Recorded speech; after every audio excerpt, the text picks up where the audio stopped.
According to the Mayo Clinic, nearly 70% of all Americans are on at least one prescription medication. That's over 200 million patients that would have to undergo molecular profiling in order to get their medication. This is economically unfeasible, and just the sheer number of people that it would take to do the molecular profiling is just impossible. According to the Mayo Clinic, a standard genetic test can range anywhere from $100 to $2,000 per disease state tested. That's 200 million patients times $100 per patient is $20 billion. That's a very low estimate because some people have several disease states, and on average, the test can range more than $100.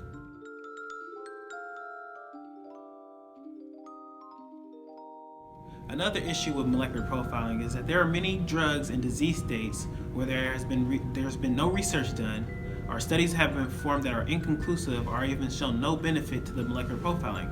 An example that we discussed in class is the clopidogrel usage.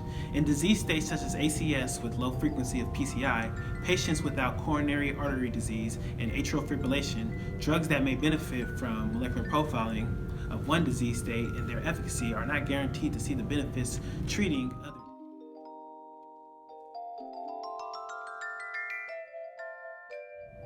For instance, let's say a patient comes into your pharmacy with a prescription for codeine.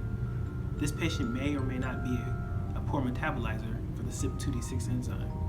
With molecular profiling required, a genetic test can take anywhere from 3 to 5 days from what we studied. The patient will have to sit there and wait in pain. On the other hand, if you simply gave the patient a prescription, let them try it, come back to the pharmacy the next day and let you know that the medication is ineffective, you get the new drug, and you can get a new drug that's not 2D6 dependent, and you would save time and money, and this would be better for the patient and the system. In conclusion, molecular profiling should not be required. Testing can be expensive, time-consuming, unnecessary, and sometimes not even proven to be effective.